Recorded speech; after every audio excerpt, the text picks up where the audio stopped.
Antes de tratarmos especificamente da hermenêutica constitucional, precisamos compreender o conteúdo de hermenêutica jurídica. E a hermenêutica jurídica compreende as técnicas que são utilizadas para a interpretação de leis, ou seja, para a interpretação de normas sem o status constitucional. Sabendo que a hermenêutica jurídica compreende as técnicas que são empregadas para a interpretação de leis, temos que a hermenêutica constitucional compreende as técnicas que são empregadas para interpretar as normas constitucionais, ou seja, interpretar a Constituição.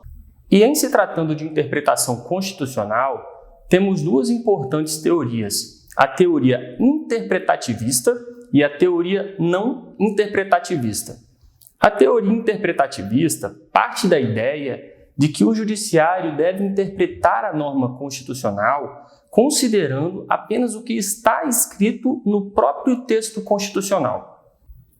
Isso significa que o judiciário não deve se deixar influenciar por valores, ainda que sejam valores importantes da sociedade, de forma que esse pensamento desautoriza o ativismo judicial, pois defende que o judiciário deve aplicar o texto constitucional friamente, sem ponderar princípios e valores.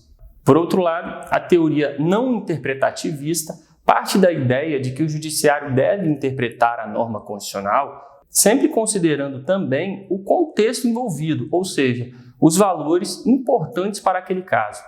É uma corrente que acaba chancelando o ativismo judicial, pois entende que o intérprete pode considerar valores e princípios quando for extrair a correta interpretação de uma norma constitucional. Mas diante de tudo isso, surge uma reflexão. Por que existe uma hermenêutica específica para a Constituição? Ou seja, por que a hermenêutica jurídica aplicada às leis não é suficiente? Porque não podemos utilizar as técnicas de interpretação das leis para interpretar as normas constitucionais, pois as normas constitucionais têm características muito diferentes das normas infraconstitucionais, de forma que as técnicas de interpretação das leis nem sempre são suficientes para uma correta interpretação da Constituição. Então veja, as normas constitucionais têm características muito específicas.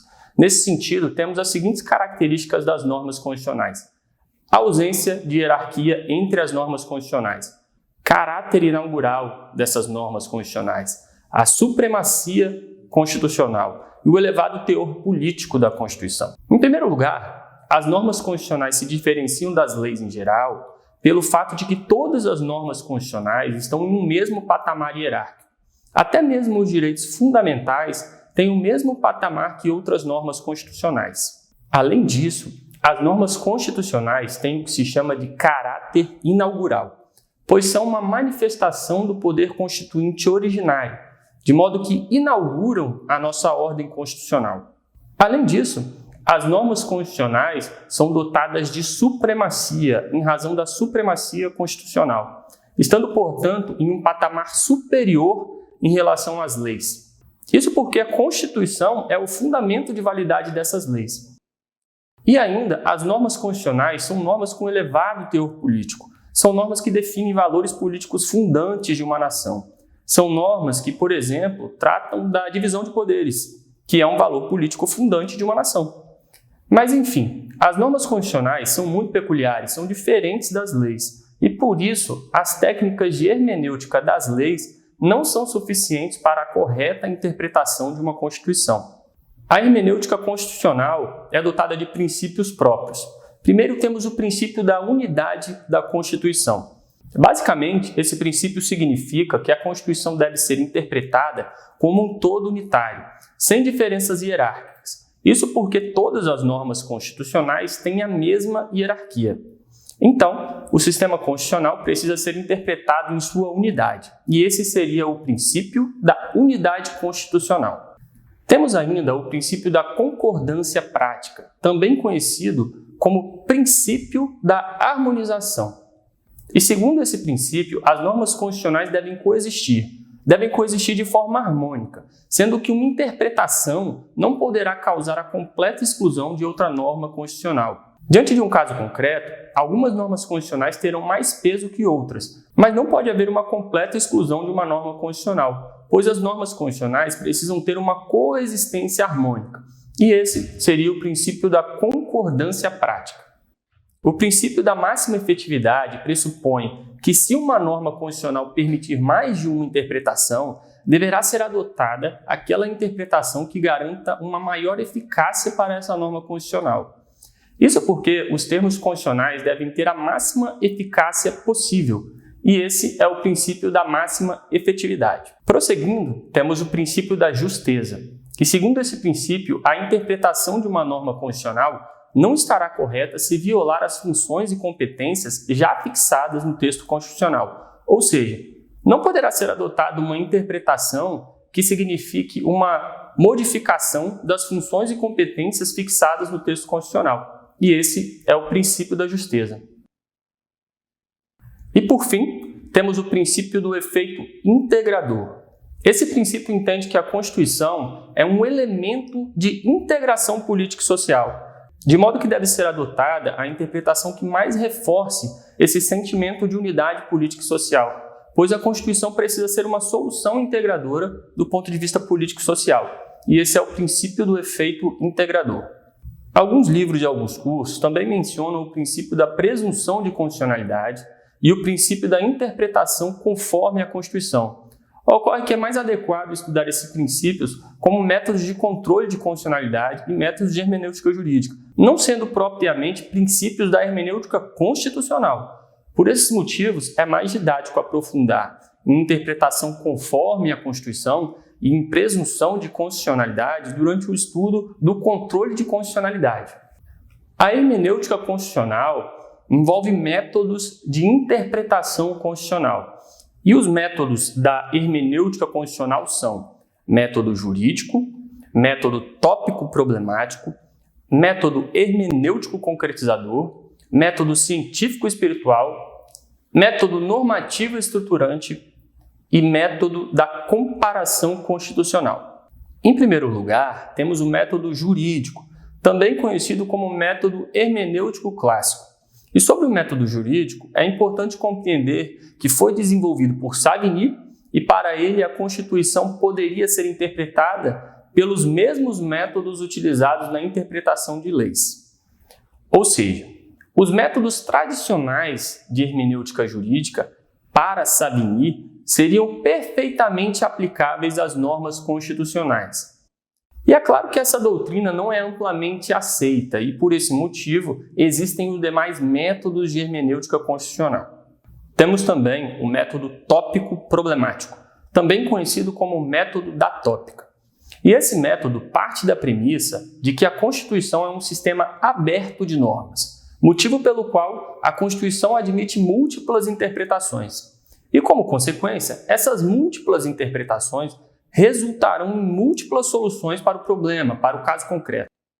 Dessa forma, o intérprete deve primeiro analisar o problema e somente após escolher qual das interpretações seria a interpretação mais adequada para solucionar aquele problema. E para o método tópico problemático, a interpretação mais adequada seria a interpretação que convence o maior número de interlocutores. Então, esse método tem como principal característica o foco no problema. Parte-se do problema para a norma, ou seja, primeiro se analisa o problema e depois se analisa a interpretação da norma.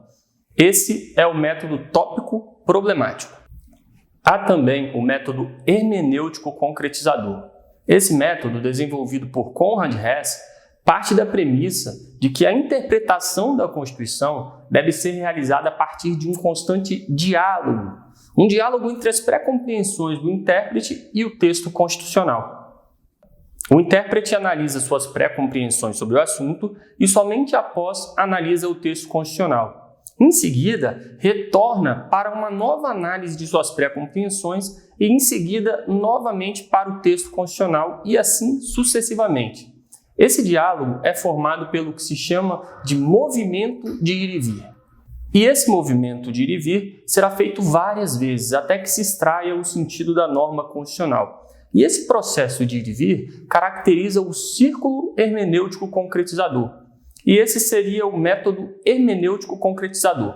Outro método é o método científico-espiritual, também conhecido como método valorativo, pois entende a Constituição como um sistema cultural de valores. Em outras palavras, a Constituição seria um produto da cultura. Dessa forma, os significados de suas normas são constantemente alterados, renovados, na medida em que são alterados os valores da sociedade. Por isso, a interpretação constitucional deve ser elástica e flexível, deve ser dinâmica, deve se alterar conforme a evolução dos valores dessa sociedade. E esse é o método científico espiritual. Há ainda o método normativo estruturante, desenvolvido por Miller. Para ele, a norma constitucional não é apenas o seu comando literal, pois o verdadeiro significado da norma, o verdadeiro sentido da norma constitucional, depende também de fatores externos ao texto, depende de fatores alheios ao texto constitucional. E esses fatores seriam o que se chama de realidade social. Ao detalhar o método normativo estruturante, Miller mencionou uma frase emblemática. Segundo ele, o texto normativo é apenas a ponta do iceberg. Então veja, a norma não é apenas o texto normativo. O texto normativo é apenas a ponta do iceberg. A norma abrange também um pedaço da realidade social. Existiria uma relação necessária entre o texto constitucional, que são preceitos jurídicos, e a realidade, que são os fatos jurídicos a serem regulados por essa norma constitucional. E por isso, interpretar seria conjugar o sentido literal do texto com a realidade social. E para finalizar, temos o método da comparação constitucional. Basicamente, esse método sugere a técnica de comparar a Constituição com a Constituição de outros países, para que assim seja possível definir a interpretação de uma norma constitucional. Por exemplo, uma norma estabelecendo que todos têm o direito a uma vida digna. O alcance correto do que seria dignidade pode ser extraído a partir de uma comparação com a realidade de outros países. Desse modo, deveria haver uma comunicação entre as várias constituições. E esse é o método da comparação constitucional. Então vamos recapitular. O método jurídico foi desenvolvido por Savigny e sugere que a Constituição pode ser interpretada pelos métodos de interpretação típico das leis. O método tópico-problemático foca no problema. Primeiro analisa o problema para depois encontrar a interpretação correta da norma constitucional, pois entende que a Constituição é um sistema aberto de normas, de forma que admite múltiplas interpretações e assim permite a escolha da interpretação mais adequada. O método hermenêutico concretizador foi desenvolvido por Conrad Hess e sugere o círculo hermenêutico, um movimento de ir e vir entre as pré-compreensões do intérprete e o texto da norma. O método científico espiritual entende que a Constituição seria um sistema cultural de valores, devendo ser analisada de acordo com os valores da sociedade, de modo que a interpretação precisa ser elástica e flexível, uma interpretação dinâmica e conforme a evolução dos valores dessa sociedade. O método normativo estruturante foi desenvolvido por Miller e sugere que o texto normativo é apenas a ponta do iceberg, de forma que o sentido completo da norma constitucional somente pode ser entendido se também for considerada a realidade social. Esses são, então, os métodos da hermenêutica constitucional.